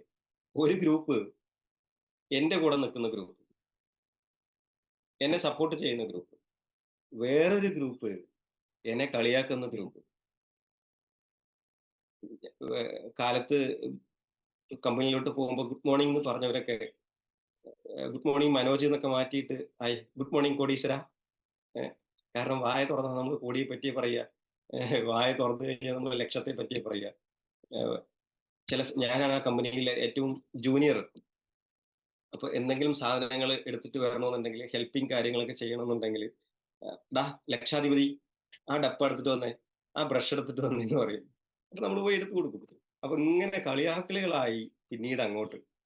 ഏഹ്, എന്റെ ഒരു പ്രശ്നം എന്താ പറഞ്ഞു കഴിഞ്ഞാല്, ഞാന് എന്റെ കണ്ണിന്റെ മുൻപില് പരിചയമുള്ള ഒരാളെ കണ്ടു കഴിഞ്ഞാല് അന്ന് അവൻ ചത്തു. ഏഹ്, അവിടെ ഇരുത്തി ഞാൻ പ്ലാൻ പറയും. അതിനിപ്പം ചായക്കടയാണോ, ബസ് സ്റ്റോപ്പാണോ, നടു റോഡാണോ, ഇടവഴിയാണോ, മരണ വീടാണോ, കല്യാണ വീടാണോ, അതെനിക്ക് പ്രശ്നമേ അല്ല. ഞാൻ പ്ലാൻ പറയും. അവസാനം എന്തായിന്നറിയോ? എന്നെ കണ്ടു കഴിഞ്ഞാ ആളുകൾ ഓടാൻ തുടങ്ങും. ഞാൻ എടാ മറ്റവൻ വരണൂന്ന് പറഞ്ഞു കഴിഞ്ഞാൽ പിന്നെ നമ്മൾ ഈ സിനിമയിൽ കാണാറില്ലേ? ആ റോട്ടിൽ ഒരാളും ഉണ്ടാവില്ലാന്ന്. ആളുകൾ മതിൽ ചാടി ഓടുക, ഒളിയുക. ഇതൊക്കെയായി അവസ്ഥ. എന്നെ കണ്ടു കഴിഞ്ഞാൽ ആളുകൾക്ക് പേടിയാ. കാരണം അവൻ പ്ലാൻ പറയും. എന്താ പ്രശ്നംന്നറിയോ? ഇത് പ്ലാൻ ഒരു പ്രാവശ്യമല്ല പറയാ. പറഞ്ഞ ആളോട് തന്നെ പിന്നെയും പറയും. അപ്പൊ പറയും, "ഈ സംഭവം അല്ലടാ നീ കഴിഞ്ഞ ആഴ്ച പറഞ്ഞത്. എന്നെ ഒന്ന് വിട്ടുകൂടെ? ഞാൻ നിന്റെ കൂടെ വരില്ല ഉറപ്പിച്ചു." ഇൻ എന്നാലെങ്കിലും ഈ പറയുന്ന പരിപാടി ഒന്ന് താൻ നിർത്ത്. അപ്പൊ ഞാൻ പറയും, "ഞാൻ തന്നോട് പ്ലാൻ പറഞ്ഞത് കഴിഞ്ഞ ആഴ്ച. ഇത് ഈ ആഴ്ച. കഴിഞ്ഞ ആഴ്ചയല്ലേ ഞാൻ പറയാത്തുള്ളൂ. ഈ ആഴ്ച പറയും. ഇനി ഈ ആഴ്ച പറയില്ല. ഇനി അടുത്ത ആഴ്ച പറയും." അപ്പൊ നമ്മൾ ഈ പറച്ചില് ഈ ഈ ഒരു കാര്യം എല്ലാവരും ഓർക്കേണ്ടത് എന്താറിയോ? മൈലേഷണൽ മാർക്കറ്റിംഗ് ബിസിനസ്സിൽ സക്സസ് ചെയ്യണമെങ്കില് ഒരു 3 അവയവങ്ങള് നമുക്ക് ആവശ്യമില്ലാത്ത, നമ്മുടെ കൂടെ എന്നും യാത്ര ചെയ്യുന്ന 3 അവയവങ്ങള് കട്ട് ചെയ്ത് കളയണമെന്ന് എന്റെ ലീഡർ പറഞ്ഞിരുന്നു. 3 അവയവങ്ങളുണ്ടത്രേ നമുക്ക്. ഈ ബിസിനസ്സില് നമ്മൾ ജയിക്കാതെ നമ്മളെ തടുക്കുന്ന 3 അവയവങ്ങൾ. അത് കട്ട് ചെയ്ത് കളഞ്ഞാലേ നീ ഈ ബിസിനസ്സിൽ രക്ഷപ്പെടൂ എന്ന് എന്റെ ലീഡർ പറഞ്ഞിട്ടുണ്ട്. ആ അവയവങ്ങൾ ഏതൊക്കെയാണെന്ന് ഞാൻ ഇവിടെ പറയാൻ ആഗ്രഹിക്കുന്നു. കേൾക്കണോ? ഞാനത് കട്ട് ചെയ്ത ശേഷമാണ് രക്ഷപ്പെട്ടത്. ഏഹ്? എത്ര പേർക്ക് കേൾക്കണം? ഒരു തംബ്സ് അപ്പ് തന്നാല്. നമ്മള് സൂം മീറ്റിംഗിൽ ഇരിക്കുമ്പോ എന്താ അറിയോ? സൂം മീറ്റിംഗിൽ ഒന്നാമത് സിംബലാണ് സിസിലി. ഇതെന്താ അറിയോ? അറിയാലോ. സിസിലി എന്ന് പറഞ്ഞു കഴിഞ്ഞാല് ഹാപ്പി മൂഡാണ്. ക്ലാപ്പ് ചെയ്യുന്നത് സമമാണ്. കാരണം നമ്മള് ക്ലാപ്പ് ചെയ്ത് കഴിഞ്ഞാൽ ആരും കാണില്ല. ആരും കേൾക്കില്ല സൂമില്. അപ്പൊ സിസിലി ആണെങ്കില് എല്ലാവരും കാണും. ഇതാണ്. ആ, അപ്പൊ എല്ലാവരും ഒരു സിസിലി ചെയ്തേ. ഇതാണ് clap, happy mood. Okay, okay. ശരി. അപ്പോ മൈ ലെവൽ മാർക്കറ്റിംഗ് ബിസിനസ്സിൽ സക്സസ് ചെയ്യണമെങ്കിൽ കട്ട് ചെയ്ത് കളയേണ്ട 3 അവയവങ്ങൾ. അപ്പൊ എന്റെ ലീഡർ ചോദിച്ചു, സാറേ എന്താണ് ആ സാധനം? എന്റെ ലീഡർ ആദ്യമായിട്ട് പറഞ്ഞു, ആദ്യത്തെ അവയവം നാണം. എന്താണ്? നമ്മുടെ ബിസിനസ്സിൽ ജയിക്കണമെങ്കിൽ ദൂരെ കൊണ്ടുപോയി കളയേണ്ട ഒരു സാധനമാണ് നാണം. ഒരു മനുഷ്യനെ അവനെ വിജയിപ്പിക്കാതെ തടുത്ത് നിർത്തി കഷ്ടപ്പെടുത്തുന്ന ഒരു സംഭവമാണ് നാണം. ഞാൻ ബേസിക്കലി ഒരു ഇൻട്രോവേർട്ടാണ്. ഞാൻ അങ്ങനെ ആളുകളോടൊന്നും അങ്ങനെ സംസാരിക്കാറില്ല. എനിക്ക് ഭയങ്കര ഷോ കാണിച്ച്, അങ്ങനെ കാണിച്ച് അങ്ങനെയുള്ളൊരു ശീലമൊന്നും നമുക്കില്ല. നോർമലായിട്ട് പോവാ, ചിരിക്കുക, അത്ര ആവശ്യമാണെങ്കിൽ സംസാരിക്കുക, അല്ലെങ്കിൽ നമ്മൾ നമ്മുടെ പണി നോക്കുക. അങ്ങനെ ഒരു ക്യാരക്ടർ ആയിരുന്നു ഞാന്. ചാടിക്കേറിയൊന്നും ആരോടും പരിചയപ്പെടാനോ സംസാരിക്കാനോ പോവാറില്ല. പക്ഷെ ഈ ബിസിനസ്സിൽ വന്ന ശേഷം ഒരുപാട് മാറ്റങ്ങൾ വന്നത് എന്റെ ലീഡേഴ്സിന്റെ ട്രെയിനിങ്ങും അവരുടെ വാക്കുകളാണ്. അപ്പൊ പറഞ്ഞു, ആദ്യം ഈ ബിസിനസ്സിൽ രക്ഷപ്പെടണമെങ്കിൽ താൻ കട്ട് ചെയ്യേണ്ട സാധനം തന്റെ നാണമാണ്. നാണം നമ്മളെ നശിപ്പിക്കും. നാണം നമ്മൾക്ക് ഒന്നും നേടിത്തരില്ല. നാണം നമ്മളെ പുറകോട്ട് വലിക്കും. കാരണം ഈ നാണമാണ് പല സമയത്തും നമ്മൾ പല ആളുകളോടും ഈ ബിസിനസ് പറയാൻ നമ്മുടെ മുൻപിൽ മതിലായിട്ട് നിൽക്കുന്ന ഒരു വിലങ്ങനായിരിക്കും. ആണോ അല്ലേ? അവരെന്ത് വിചാരിക്കും? ഞാൻ പറഞ്ഞു കഴിഞ്ഞാൽ അവര് വന്നില്ലെങ്കിൽ നാണക്കേടല്ലേ? ദയവ് ചെയ്ത് ആ സാധനം അങ്ങ് എടുത്ത് നിങ്ങൾ കള. ഇനി എടുത്ത് കളഞ്ഞാൽ പോയില്ലെങ്കിൽ ലീഡേഴ്സ് പറഞ്ഞ പോലെ കട്ട് ചെയ്ത് കള. രണ്ടാമത്തെ അവയവം പേടി. എന്ത് പേടി? ഭാവിയെ കുറിച്ചുള്ള പേടി. ഭാവിയെ കുറിച്ച് പേടിക്കുന്തോറും നമ്മുടെ കാര്യങ്ങൾ കുഴപ്പത്തിലാവും. ഭാവിയെ കുറിച്ച് ഒരിക്കലും പേടിക്കരുത്. ശുഭാപ്തി വിശ്വാസമാണ് വെക്കേണ്ടത് ഭാവിയെ കുറിച്ച്. ഞാൻ ഡെവലപ്പ് ആവും. ഞാൻ രക്ഷപ്പെടും. ഞാൻ ബിസിനസ്സിൽ വളരും. ഞാൻ കുറേ പേർക്ക് ഇപ്പൊ ഇന്ന് നോക്കൂ, 375 പേര് സൂമിലുണ്ട്. നിങ്ങൾ ഇമാജിൻ ചെയ്യ്, ഒരു ദിവസം ഞാനും ഈ ബിസിനസ്സിൽ സക്സസ് ചെയ്ത് ഇതേപോലെ 350, 370, 400 ആളുകളെ വെച്ച് ഞാൻ മീറ്റിംഗ് ചെയ്യും. അതാണ് നമ്മളെ സക്സസ്സിലേക്ക് നയിക്കുന്ന സാധനം. അല്ലാതെ നമുക്കിത് ജയിക്കാൻ പറ്റുമോ? സക്സസ് ചെയ്യാൻ പറ്റുമോ? ഞാൻ തോറ്റുപോയാൽ എന്ത് ചെയ്യും? ഇനി കുറെ ആളുകളോട് ഞാൻ പറഞ്ഞു, ഇതെങ്ങാനും ഞാൻ ഫെയിലിയർ ആയി കഴിഞ്ഞാൽ ഇവരുടെ മുഖത്തെങ്കിലും നോക്കും. ഇങ്ങനെ ചിന്തിച്ചു കഴിഞ്ഞാൽ ഓട്ടോമാറ്റിക്കലി നമ്മൾ ആ പാതയിലാണ് യാത്ര ചെയ്യണമെന്ന് അർത്ഥം. നാണവും പേടിയും ഒരു മനുഷ്യനെ നശിപ്പിക്കും. അപ്പൊ ഭാവിയെക്കുറിച്ച് ബിസിനസ് ചെയ്യുമ്പോൾ പേടിയുള്ള ആളുകൾക്ക് ആവാനുള്ള യോഗ്യതയില്ല. ഉണ്ടോ? ബിസിനസ് എന്ന് പറഞ്ഞാൽ എന്താണ്? ബിസിനസ് എന്ന് പറഞ്ഞാൽ ധൈര്യം എന്നാണ് അർത്ഥം. ബിസിനസ് എന്ന് പറഞ്ഞാൽ അത് സാധാരണ പെട്ടിക്കട ആയിക്കോട്ടെ, മീൻ മീൻകട ആയിക്കോട്ടെ, പഴക്കട ആയിക്കോട്ടെ, പച്ചക്കറി കട ആയിക്കോട്ടെ, ഇനി ലുലു മാൾ പോലെയുള്ള വലിയ സംരംഭങ്ങളായിക്കോട്ടെ, എന്താണ് ബിസിനസ് എന്ന് പറഞ്ഞു കഴിഞ്ഞാൽ ധൈര്യമെന്ന് കൂടിയാണ് അർത്ഥം. ധൈര്യമുള്ളവനെ ബിസിനസ്സുകാരനാവാൻ പറ്റും. നമുക്ക് ധൈര്യമില്ലേ? ഉണ്ടോ ഇല്ലയോ? കാരണം ഇത്രയും ധൈര്യമുള്ള ലീഡേഴ്സാണ് നിങ്ങളുടെ ലീഡേഴ്സ്. അനൂപ് സാറിനെ, അനീഷ് സാറിനെയൊക്കെ ഒന്ന് നോക്കിക്കേ. എന്തുമാത്രം കോൺഫിഡന്റും ധൈര്യമുള്ള ലീഡേഴ്സാണ് നമ്മുടെ ലീഡേഴ്സ്. ഞാനൊക്കെ അവരെ കണ്ടിട്ട് ഒരുപാട് കാര്യങ്ങൾ പഠിച്ചുകൊണ്ടിരിക്കുന്ന ഒരാളാണ്. ഇത്രയും കോൺഫിഡന്റ് നമുക്ക് ഒരു ധൈര്യമാണ് ല്ലേ? അനീഷ് സാർ കൂടെ ഉണ്ടെങ്കില്, അനൂപ് സാർ കൂടെ ഉണ്ടെങ്കിൽ എന്ന് പറഞ്ഞു കഴിഞ്ഞാൽ നമുക്ക് പിന്നെ വേറെ ഒന്നും വേണ്ട. ശൈലേഷ് സാർ ഉണ്ടെങ്കില്, ബെന്നി സാർ ഉണ്ടെങ്കില്, അപ്പൊ ഇത്രയും നമ്മുടെ സ്ട്രോങ് ആയിട്ടുള്ള അവരുടെ ഒരു ധൈര്യം നിങ്ങളൊന്ന് ആലോചിച്ച് നോക്ക്. എന്തിനെങ്കിലും അവര് പേടിക്കുന്നതായിട്ട് നിങ്ങൾ കണ്ടിട്ടുണ്ടോ? അപ്പൊ ബേസിക്കലി നമ്മൾ അത്യാവശ്യം പേടിയുള്ള ആളുകളാണെങ്കിലും, ഉള്ളിന്റെ ഉള്ളിൽ ഒരു ഭയമൊക്കെ ഉണ്ടെങ്കിലും, പക്ഷേ ധൈര്യം സംഭരിച്ച് അത് പ്രകടിപ്പിക്കുന്നവനെ ആളുകൾ കൂടെ ഉണ്ടാവുള്ളൂ. ഇതേ നോക്കൂ, നിങ്ങളൊരു സ്റ്റാഫാണ്, ഒരു അക്കൗണ്ടന്റ് ആണെന്ന് വെക്ക്. നിങ്ങൾക്ക് ഈ പറയുന്ന കാര്യങ്ങളൊന്നും ആവശ്യമില്ല. കാരണം അദ്ദേഹത്തിന് നാണമാണെങ്കിലും അദ്ദേഹത്തിന്റെ ജോലിയിൽ അദ്ദേഹം വിജയിക്കും. അദ്ദേഹത്തിന് പേടിയുണ്ടെങ്കിലും അദ്ദേഹത്തിന്റെ ജോലിയിൽ വിജയിക്കും. ജോലിക്ക് പോവാൻ ഇത് ആവശ്യമില്ല. പക്ഷെ ബിസിനസ് ചെയ്യാൻ, ജനങ്ങളുമായി ബന്ധപ്പെട്ടിട്ടുള്ള കാര്യങ്ങൾ ചെയ്യാൻ പേടി പാടില്ല. നാണവും പാടില്ല. 2 അവയവങ്ങളായി. മൂന്നാമത്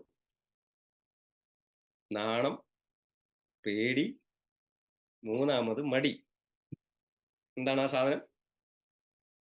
മടി. പലവരെയും പിടിച്ചിതാ ഇപ്പൊ നോക്ക്, കുറേ പേരിപ്പോ വീഡിയോ ഓഫ് ചെയ്തിട്ടാ കണ്ടോണ്ടിരിക്കുന്നത്. ഏഹ്. പല ആളുകളും ബെഡ്‌ന്ന് എണീറ്റിട്ടില്ല. പിന്നെ പിന്നെ കുറേ പേര് പാചകത്തിലാട്ടോ. എനിക്കറിയാം. ഈ സമയമെന്ന് പറയുന്നത് വളരെ ക്രൂഷ്യൽ ആയിട്ടുള്ള സമയമാണ്. മക്കള് ട്യൂഷനോ അങ്ങനെ സ്കൂളിലേക്കോ പോകുന്ന സമയമാണ്. സ്ത്രീകള് പാചകം ചെയ്യേണ്ട സമയമാണ്. എല്ലാം അറിയാം. അപ്പൊ കുറേ പേര് അതിന്റെ തിരക്കിലാണ്. അപ്പൊ എല്ലാവരും ഉറങ്ങല്ല. അപ്പൊ അവസാനത്തെ കാര്യമാണ് മടീന്ന് പറയുന്ന സാധനം. ഇത് നമ്മുടെ കുറ്റമല്ല. പക്ഷെ നമ്മുടെ ബ്ലഡിലുള്ള ഒരു സാധനമാണ്. മടീന്ന് പറയുന്ന സാധനം. നമ്മളൊരാളെ കാണണം, ഒരാളോട് സംസാരിക്കണമെന്ന് പറഞ്ഞിട്ട് ഈ മടിയുള്ള ആളുകളുടെ ലക്ഷണം ഞാൻ പറഞ്ഞുതരാം. ഒരാളെ കാണണോന്ന് നമ്മൾ വിചാരിച്ചിട്ട് മൊബൈൽ ഫോൺ എടുത്ത് വെക്കില്ലേ? വെച്ച സമയത്ത് ഡയലി ചെയ്യുന്നതിന് മുൻപായിട്ട് ഈ ഈ ആഹ്, മടിയും, പേടിയും, നാണവും 3ഉം ഉള്ള ആള് ചെയ്യുന്നൊരു കാര്യം, "ഛെ! ഇപ്പൊ വേണ്ട." എന്തുകൊണ്ട് ഇപ്പൊ വേണ്ട? അവര് അവര് ഭക്ഷണം കഴിക്കുകയാണെങ്കിലോ, ആരാ വിചാരിക്കുന്നത്? നമ്മള് തന്നെ വിചാരിക്കണം. അല്ല, ഇപ്പൊ കുളിക്കുകയാണെങ്കിലോ, കുറച്ച് കഴിഞ്ഞ് വിളിക്കാം. അല്ല, ഇപ്പൊ ജോലി തിരക്കായിരിക്കും. അതുകൊണ്ട് പിന്നെ വിളിക്കാം. എന്ന് പറഞ്ഞ് സമയം മാറ്റിക്കൊണ്ടേയിരിക്കുന്ന ആള് ഈ 3 അസുഖം ബാധിച്ച ഒരാളാണെന്ന് അർത്ഥം. നിങ്ങൾ അങ്ങനെ എങ്ങനെയാലും ചെയ്യാറുണ്ടോ? ആർക്കെങ്കിലും ഫോൺ ചെയ്യുന്ന സമയത്ത് ആലോചിക്കാറുണ്ടോ? അവരിപ്പോ എന്തായിരിക്കും ചെയ്യാ? ഞാൻ വിളിച്ചാ ബുദ്ധിമുട്ടാവോ? അങ്ങനെ ചിന്തിക്കുന്ന ആൾക്ക് ബിസിനസ് ചെയ്യാൻ പറ്റില്ല. കുളിക്കുകയാണോ? അല്ലെങ്കിൽ അവര് ഉറങ്ങുകയാണോ? അവര് ഭക്ഷണം കഴിക്കുകയാണോ എന്നുള്ളത് അവരുടെ പ്രശ്നം. അത് നമ്മുടെ പ്രശ്നമല്ല. നമ്മുടെ ജോലി എന്താ? നമ്മൾക്ക് പറയാനുള്ളത് നമ്മള് പറയാ. നമ്മള് സംസാരിക്കാനുള്ള കാര്യം നമ്മള് സംസാരിക്കുക. ഉറങ്ങുകയാണെങ്കിൽ ഫോൺ എടുക്കില്ല. വിളിക്കുകയാണെങ്കിൽ തിരിച്ചു വിളിക്കും. പക്ഷേ നമ്മൾ വിളിക്കാനുള്ള കാര്യം നമ്മൾ ചെയ്തോ ഇല്ലയോ എന്നുള്ളതാണ് ഒരു മനുഷ്യന്റെ സക്സസിനെ ഡിപെൻഡ് ചെയ്യുന്ന കാര്യം. അതുകൊണ്ടാ പറഞ്ഞത്. അങ്ങനെയുള്ള ചിന്തകളൊന്നും നമുക്കൊന്നും നേടിത്തരില്ല. നിങ്ങളൊന്ന് ആലോചിച്ച് നോക്കിയേ. ലോകത്തില് മടി കൊണ്ട് വിജയിച്ച ആരുടെയെങ്കിലും പേര് നിങ്ങൾക്ക് കാണിച്ചു തരാൻ പറ്റുമോ? എവിടെയെങ്കിലും ചരിത്രത്തില് മടി കാരണം വിജയിച്ച ആൾ ഇണ്ടാ? ഇല്ല. പേടി കൊണ്ട് ലോകം കീഴടക്കിയ ആള്. ഒന്ന് പറഞ്ഞേ. പേടി ഉണ്ടാവോ? ഇല്ല. നാണം കൊണ്ട് ലോകത്തിനെ ഞെട്ടിച്ച ആൾ. എന്താ? ഇത് 3ഉം ഇല്ല. കാരണം ഇത് 3ഉം ഉള്ള ഒരാളുടെ പേര് നമുക്കറിയാൻ പറ്റില്ല. ഒരാളുടെ പേര് നമുക്കറിയാം. അതാരാണെന്ന് ഞാൻ പറയില്ല. ചിലപ്പോ അത് എന്റെ പേര് തന്നെ ആയിരിക്കും. നമ്മുടെ പേരായിരിക്കും അത്. അല്ലാതെ എല്ലാവരും അറിയുന്ന രീതിയിൽ വളർന്ന ഒരാള് ഈ 3 ക്വാളിറ്റി ഉണ്ടാവില്ല. അത് നമ്മളെ നശിപ്പിക്കുന്ന ക്വാളിറ്റീസ് ആണ്. അതുകൊണ്ട് ഇന്ന് ഈ പ്രോഗ്രാം കാണുന്നവരുടെ ഒരു ഹമ്പിൾ റിക്വസ്റ്റ്, എന്റെ ലീഡർ ഈ 3 കാര്യങ്ങൾ പറഞ്ഞ് അതിനെ കട്ട് ചെയ്ത് കാട്ടിലെറിഞ്ഞതോട് കൂടിയിട്ടാണ് എന്റെ ബിസിനസ് തുടങ്ങിയത്. എന്താ സംഭവിച്ചതെന്ന് അറിയോ? എന്റെ കമ്പനിയിൽ 2 ഗ്രൂപ്പ് ആളുകളായി എന്ന് പറഞ്ഞില്ലേ? എന്നെ സപ്പോർട്ട് ചെയ്യുന്ന ഗ്രൂപ്പ്, എന്നെ കളിയാക്കുന്ന ഗ്രൂപ്പ്. ഇതിൽ വേദനാജനകമായിട്ടുള്ള കാര്യം എന്താണെന്ന് പറഞ്ഞു കഴിഞ്ഞാല്, എന്നെ സപ്പോർട്ട് ചെയ്യുന്ന ഗ്രൂപ്പില് ഞാൻ ഒരുത്തനേ ഉള്ളൂ. ബാക്കി 42 പേരും എന്റെ കമ്പനിയിലെ എന്നെ കളിയാക്കുന്ന ആളുകളായിട്ട് മാറി. ഭയങ്കര കളിയാക്കല്. എനിക്ക് ആ കമ്പനിയിലോട്ട് പോകാൻ പറ്റാതായി. ഇനി ഒരു സത്യം കൂടെ ഞാൻ തുറന്ന് പറയാം. ആരെങ്കിലും നെഗറ്റീവ് ആകുമോ? ശൈലേഷ് സാറിന്റെ ടീം എന്ത് നെഗറ്റീവ് ആകാൻ? ഏഹ്?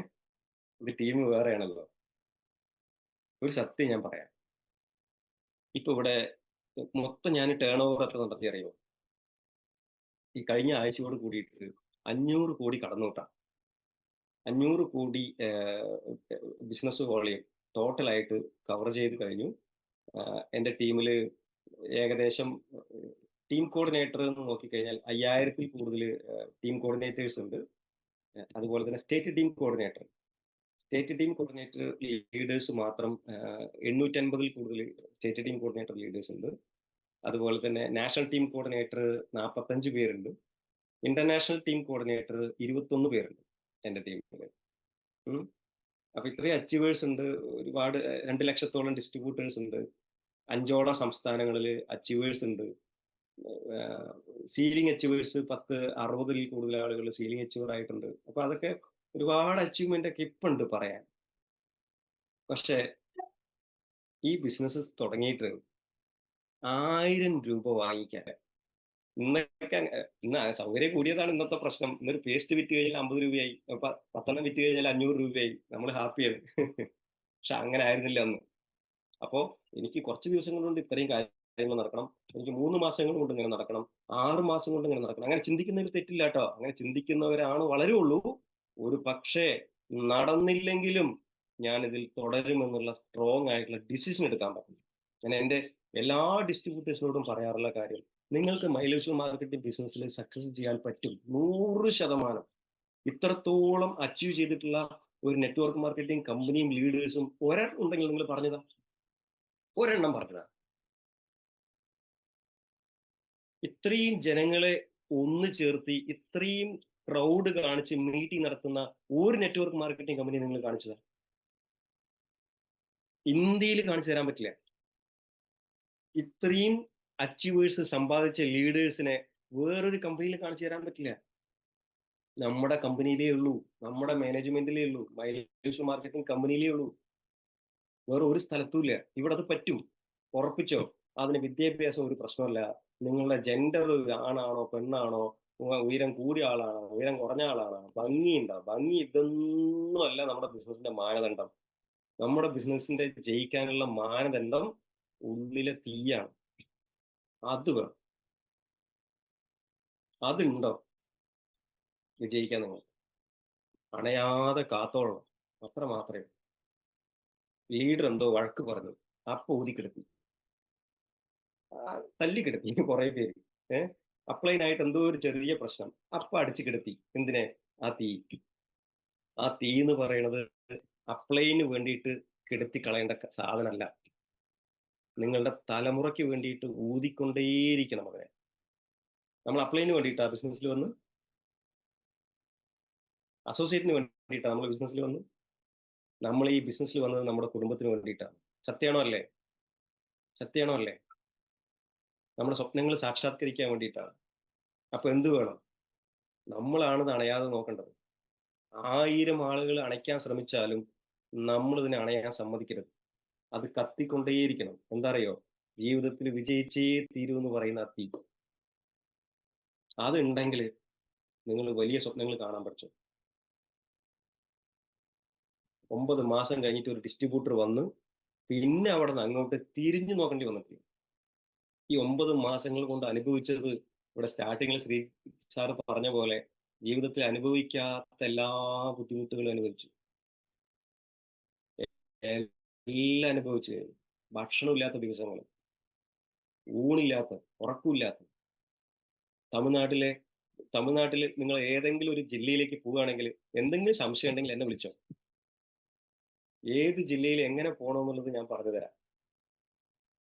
തമിഴ്നാട്ടിൽ എവിടെയെങ്കിലും പോയി എന്തെങ്കിലും ഒരു വിഷമത നിങ്ങൾ ഉണ്ടെങ്കിൽ നിങ്ങൾ എന്നെ വിളിച്ചോ. 20 മിനിറ്റിനുള്ളിൽ എന്റെ ഡിസ്ട്രിബ്യൂട്ടർ നിങ്ങളുടെ അടുത്ത് എത്തും. 20 മിനിറ്റിനുള്ളിൽ തമിഴ്നാട്ടിലെ ഏത് ജില്ലയിൽ എവിടെ പോയി നിങ്ങൾ ഒരു ആവശ്യം ഉന്നയിച്ചാലും 20 മിനിറ്റിനുള്ളിൽ എന്റെ ഡിസ്ട്രിബ്യൂട്ടർ നിങ്ങളുടെ അടുത്ത് എത്തിയിട്ടുണ്ടാകും. അതുപോലുള്ള സാമ്രാജ്യം നമ്മൾ ക്രിയേറ്റ് ചെയ്ത് കഴിഞ്ഞു. ഇത്രയും സ്ഥലങ്ങളിൽ ഡിസ്ട്രിബ്യൂട്ടർ ആയതിന്റെ കാര്യം എന്തറിയോ? അത്രയും സ്ഥലങ്ങളിലെ ബസ് സ്റ്റാൻഡുകളിൽ കിടന്നുറങ്ങിയിട്ടാണ്. എന്റെ നമ്പർ ശൈലേഷ് സാർ തരും. ഇത്രയും സ്ഥലങ്ങളില് ബസ് സ്റ്റാൻഡുകളിൽ കിടന്നുറങ്ങിയിട്ട് ടീം വളർത്തതാ. അല്ലാണ്ട് പെട്ടെന്ന് വളർന്നു വന്നതൊന്നുമല്ല. ഒരുപാട് ബസ് സ്റ്റാൻഡുകളിൽ നമ്മൾ ന്യൂസ് പേപ്പറും വിരിച്ച് കിടന്നിട്ടാണ് ഫീൽഡ് വർക്ക് ചെയ്യുക. ഇന്ന് കാണുമ്പോ BMW car achiever, Audi car achiever, അയ്യോ എന്താ അയാളുടെ വരുമാനം. ഞാൻ ഒരു ഡിസ്ട്രിബ്യൂട്ടർഷിപ്പിൽ യൂണിവേഴ്സൽ ടീം കോർഡിനേറ്ററും വേറൊരു ഡിസ്ട്രിബ്യൂട്ടർഷിപ്പിൽ വേൾഡ് ടീം കോർഡിനേറ്ററുമാണ്. ഇന്നത്തെ അച്ചീവ്മെന്റ് കാണുന്ന സമയത്ത് ഇതല്ല യഥാർത്ഥത്തിൽ നോക്കേണ്ടത്. ഇന്ന് ഒരുപാട് ദിവസങ്ങളിൽ ഒരുപാട് സ്റ്റാൻഡുകളിൽ കിടന്നുറങ്ങിയിട്ടും പൈപ്പിലെ വെള്ളം കുടിച്ചിട്ടാണ് ഈ ബിസിനസ് ബിൽഡ് ചെയ്തത്. അങ്ങനെയുള്ള സാഹചര്യം ഉണ്ടായിരുന്നു ലൈഫിൽ.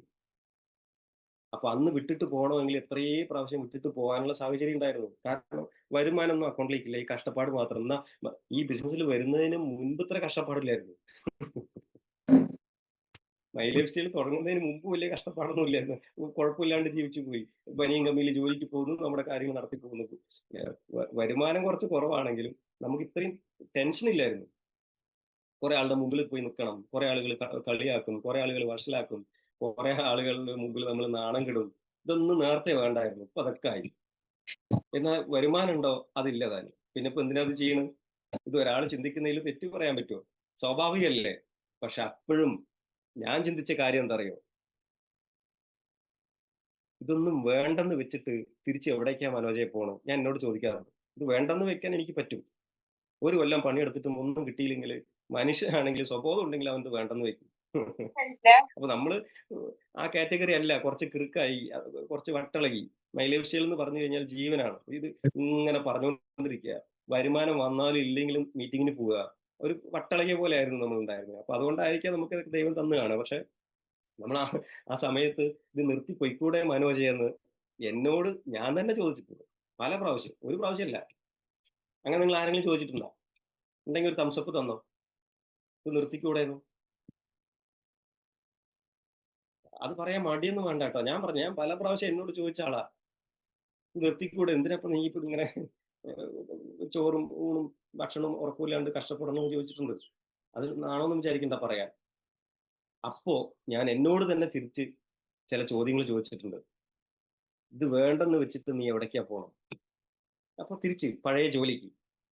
ആ ജോലി ചെയ്തിട്ട് നീ ഇവിടെ മൈ ലൈഫ് സ്റ്റൈലിലെ ഏതെങ്കിലും ഒരു ലീഡർ ഉണ്ടാക്കിയ അച്ചീവ്മെന്റ് നീ ചാവുന്ന വരെ പണിയെടുത്താലും നിനക്ക് ഉണ്ടാക്കാൻ പറ്റും. പുറത്ത്. ഞാൻ എന്നോട് ചോദിച്ച ചോദ്യമാണ്. അപ്പൊ എന്റെ മനസ്സാക്ഷി തന്നെ മറുപടി പറയും, ഇല്ല, അത് പറ്റില്ല. അപ്പൊ എന്തുണ്ടാവാ? ജീവിച്ചു പോവാ. ജീവിച്ചു പോവാനാണ് അത്ര കാലം കഷ്ടപ്പെട്ടത്. എന്ത് തന്നെ വന്നാലും പിന്തിരിയതെടാ മനോജെ, ഒരു ദിവസം നീ രക്ഷപ്പെടുമെന്ന് എന്റെ ഉള്ളിന്റെ ഉള്ളിൽ എന്നോട് തന്നെ ഞാൻ സംസാരിക്കാറുണ്ടായിരുന്നു. ഞാൻ ഒരു ദിവസം എന്റെ ലീഡറിനോട് പോയിട്ട് പറഞ്ഞു, സാറേ എനിക്ക് പറ്റുന്നില്ല. കാശും കയ്യിൽ നിന്ന് ചെലവായിക്കൊണ്ടിരിക്കുക. മീറ്റിംഗ് നടത്താൻ പറ്റുന്നില്ല. ട്രെയിനിങ് നടത്താൻ പോകാൻ പറ്റുന്നില്ല. എൻട്രി ഫീസ് കൊടുക്കാൻ കാശില്ല. എനിക്ക് പറ്റുന്നില്ല സാർ. അപ്പൊ എന്റെ ലീഡർ ഈ 9 മാസം ഉണ്ടല്ലോ, ഒരുപാട് കഥണ്ട് പറയാൻ. ഇന്നിപ്പോ ഈ സമയമായി. ഈ 1 മണിക്കൂറൊന്നും പോരാ. അപ്പൊ ഞാനൊരു ദിവസം ലീഡർക്ക് മുമ്പിൽ പോയി കരഞ്ഞു. സാർ എനിക്ക് പറ്റുന്നില്ല. അപ്പൊ എന്റെ ലീഡർ പറഞ്ഞൊരു കാര്യം, മനോജെ, നെറ്റ്വർക്ക് മാർക്കറ്റിംഗ് ബിസിനസ്സിൽ ഒരാൾ വിജയിക്കാനുള്ള അടിസ്ഥാന ക്വാളിറ്റി എന്ന് പറയുന്നത് അപ്ലൈൻ ലീഡറുടെ വാക്കുകൾ അനുസരിക്കുക, അപ്ലൈനെ റെസ്പെക്ട് ചെയ്യുക, കണ്ടിന്യൂസ് ആയിട്ട് മീറ്റിങ്ങിന് ട്രെയിനിങ്ങിന് വരിക, കാണുന്ന ആളുകളോട് ഈ ബിസിനസ് പറഞ്ഞുകൊണ്ടേയിരിക്കുക. ഈ 4 ക്വാളിറ്റി ഉണ്ടോ അവൻ ഈ ബിസിനസ്സിൽ വിജയിച്ചിരിക്കും. മനോജെ, ഞാൻ പറയുന്നു, ഈ 4 നിനക്കുള്ളത് കൊണ്ട് ഒരു ദിവസം നീ വരുമെടാ. എന്റെ ലീഡർ എന്നോട് പറഞ്ഞ വാക്കാണ്. 23 കൊല്ലം മുൻപ്. ഒരു ദിവസം നീ കേറി വരുമെടാ. ആ വാക്കാണ് തിരിച്ചെന്നെ ബിസിനസ്സിൽ ശക്തമായിട്ട് ചെയ്യാൻ പ്രേരിപ്പിച്ചത്. അതുകൊണ്ട് എനിക്കിന്ന് പ്രോഗ്രാം കാണുന്ന എല്ലാവരോടും ചെയ്യാനുള്ള റിക്വസ്റ്റ്, ഇതൊരു ബിസിനസ് ആണെന്നും, ഇതില് ഉയർച്ചയും താഴ്ചയും ഉണ്ടാകുമെന്നും, ഇതില് കയറ്റങ്ങൾ മാത്രമല്ല എന്നും, ഇറക്കങ്ങളും കയറ്റത്തെക്കാൾ ഇറക്കങ്ങൾ നമ്മുടെ ലോകം എങ്ങനെയാണ് വന്നിട്ടുള്ളത്? ഏഹ്? ആദ്യം ഒരു കയറ്റം. ഏത്? ടിസി ആവുന്നത് വരെ, അല്ലെങ്കിൽ ഒരു ചെറിയൊരു റാങ്ക് വരുന്നത് വരെ ഒറ്റ കയറ്റം. പിന്നെ ദേ പാതാളം പോലെ താഴോട്ട് പോകും. ഒരാഴ്ചയും വരുമാനമില്ലാത്ത സമയങ്ങൾ നമുക്ക് വരും. പിന്നെ മെല്ലെ പിന്നെയും പിടിച്ചു നിൽക്കുമ്പോ എന്തായി? അങ്ങനേ താഴോട്ട് പോകുന്നവരുണ്ട് ട്ടാ. നിങ്ങൾ ആ ഗ്രൂപ്പിൽ വരരുത്. പിന്നെ അവിടെ പിടിച്ചു നിൽക്കുമ്പോ എന്തായി? ഒന്നുകൂടെ നമ്മൾ മുകളോട്ട് കയറും. നമ്മുടെ ലോകം ഒന്ന് നോക്കിയേക്കെ. എന്നിട്ട് കുറച്ച് ടീം വരുന്ന സമയത്ത് എന്തെങ്കിലും കുരുത്തക്കേട് നമ്മൾ കാണിക്കും. അതേ പോണു താഴെ. ഇത് ഇങ്ങനെ തെറ്റ് ചെയ്തിട്ടാണല്ലോ പഠിക്കുക. എന്ന് ചിലത് ആലോചിച്ച് നോക്ക്. കുറച്ച് എക്സ്പീരിയൻസ് ഉള്ള ലീഡേഴ്സിന് അറിയാം. നമ്മൾ ചെയ്ത ചില കാര്യങ്ങൾ കൊണ്ട് നമ്മളെ വിട്ടുപോയ ചില ആളുകളുണ്ടാവും. ആ തെറ്റ് മനസ്സിലാക്കിയത് ചില ആളുകൾ വിട്ടുപോകുമ്പോഴായിരിക്കും. അപ്പൊ അങ്ങനെ വീണ്ടും താഴെ പോയി. അവിടെയും പിടിച്ചു നിൽക്കുമ്പോൾ വീണ്ടും മേളിൽ വന്നു. ഏറ്റവും അവസാനം നമ്മുടെ ലോകം അവസാനിക്കുന്നത് എവിടെയാണ്? മോളോട്ടാണ്.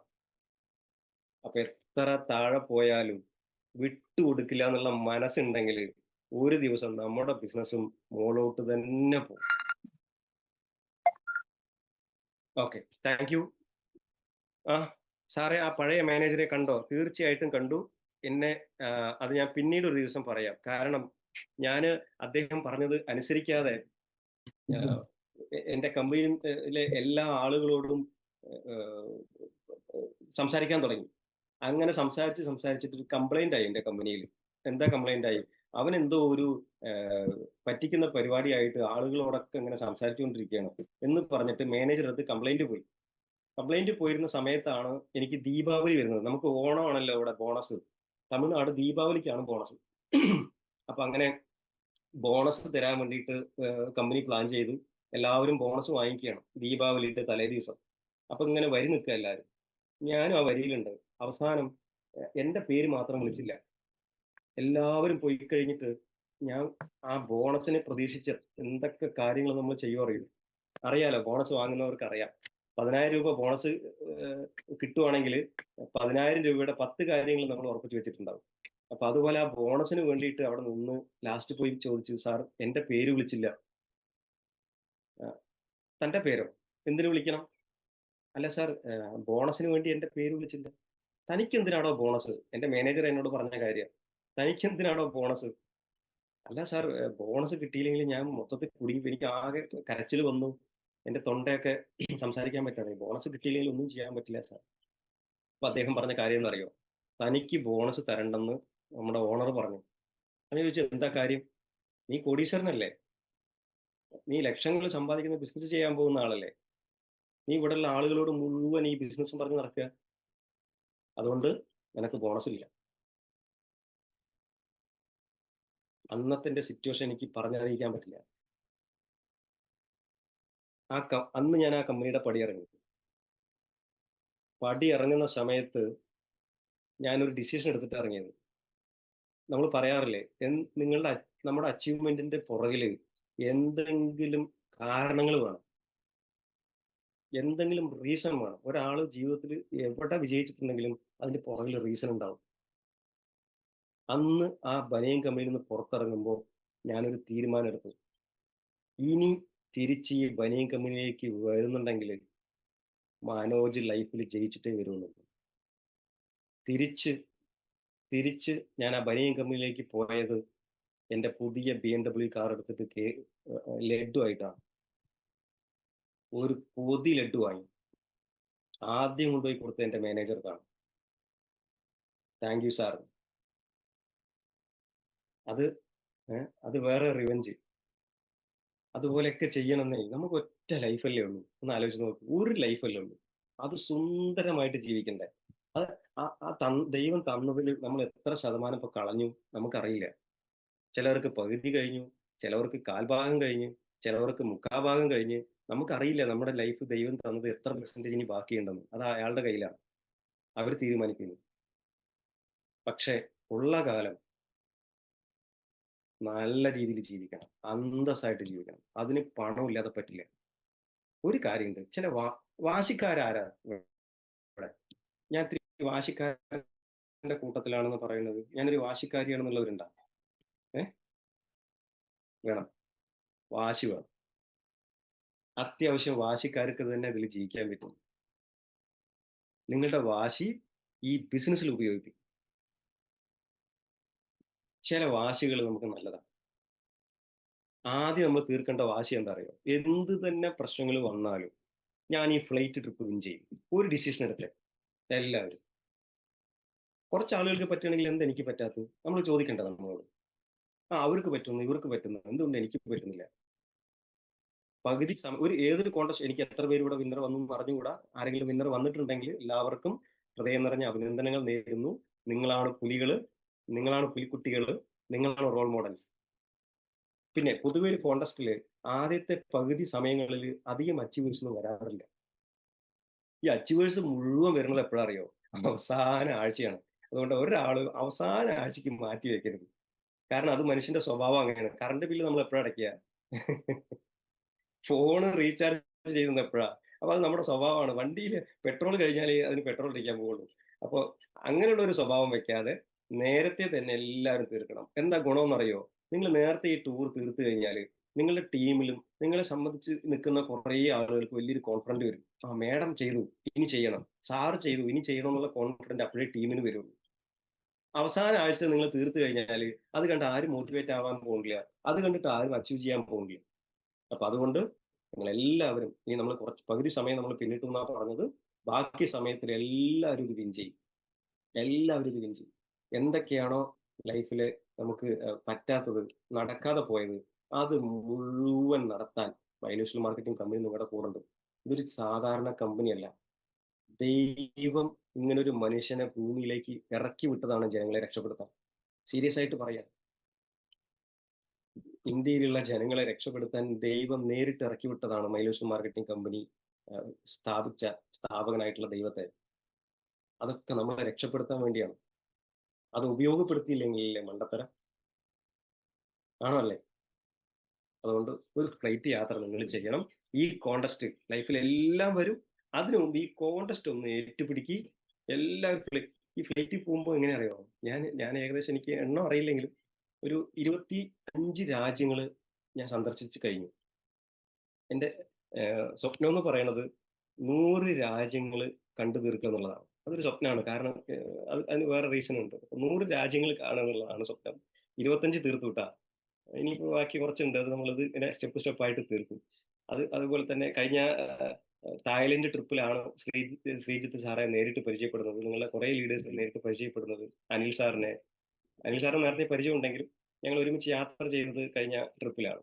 ശൈലേഷ് സാറായിട്ട് യാത്ര ചെയ്യാനുള്ള ഭാഗ്യം കിട്ടി തായ്ലൻഡ് പോയ സമയത്ത്. ഈ തായ്ലൻഡ് എന്ന് പറഞ്ഞ രാജ്യത്തില് 14 പ്രാവശ്യം പണിയെടുക്കണം. രാത്രിയും പകലും ഇല്ലാതെ പണിയെടുക്കണം.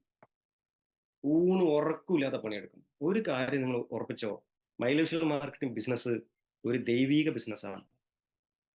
ദൈവത്തിന്റെ അംശമുള്ള ബിസിനസ്സാണ് മൈലേഷ്യൽ മാർക്കറ്റിംഗ് ബിസിനസ്. കഷ്ടപ്പെടുന്നവന് അറിഞ്ഞു കൊടുക്കും. തീർച്ച. മൈലേഷ്യനെ വിശ്വസിച്ച് പണിയെടുത്ത ഒരാളെയും കൈവിട്ടിട്ടില്ല. കുറച്ച് വൈകും. അത് വാങ്ങാനുള്ള ക്ഷമ ഉണ്ടായാൽ മതി. ദൈവം തരും. അത് എടുക്കാനുള്ള ക്ഷമയുണ്ടായാൽ മതി. അത് നിങ്ങൾക്ക് 6 മാസത്തിൽ നടക്കുമെന്നോ 1 വർഷത്തിൽ നടക്കുമെന്നോ 5 വർഷത്തിൽ നടക്കുമെന്നോ നമുക്ക് സമയം പറയാൻ പറ്റില്ല. പക്ഷെ one day it will definitely happen. ആ വിശ്വാസത്തോട് കൂടിയിട്ട് നിങ്ങളുടെ ലീഡർ എന്താണോ പറഞ്ഞത്, ലീഡറാണ് നമ്മുടെ ദൈവം ട്ടോ. ലീഡ് ഞാൻ ഞാൻ എൻ്റെ ടീമിനോട് എല്ലാവരോടും പറയാറുണ്ട്. ലീഡറെ ദൈവമായിട്ട് കാണുന്നവനെ ഈ ബിസിനസ്സിൽ ഐശ്വര്യം ഉണ്ടാവുള്ളൂ. അപ്ലൈനാണ് നമ്മുടെ ദൈവം. അവരെ ദൈവമായിട്ട് കാണുക. അവർ പറയുന്ന കാര്യങ്ങൾ അക്ഷരം പ്രതി അനുസരിക്കുക. അസോസിയേറ്റിനെ ചേർത്ത് പിടിക്കുക. ഓക്കെ, റെഡിയാണോ? ഒരു സിസിയിൽ എല്ലാവരും. Okay, wish all the success. Jai Hind, Jai my lifestyle. എന്നെ ഈ പ്രോഗ്രാമിന് ക്ഷണിച്ച ശൈലേഷ്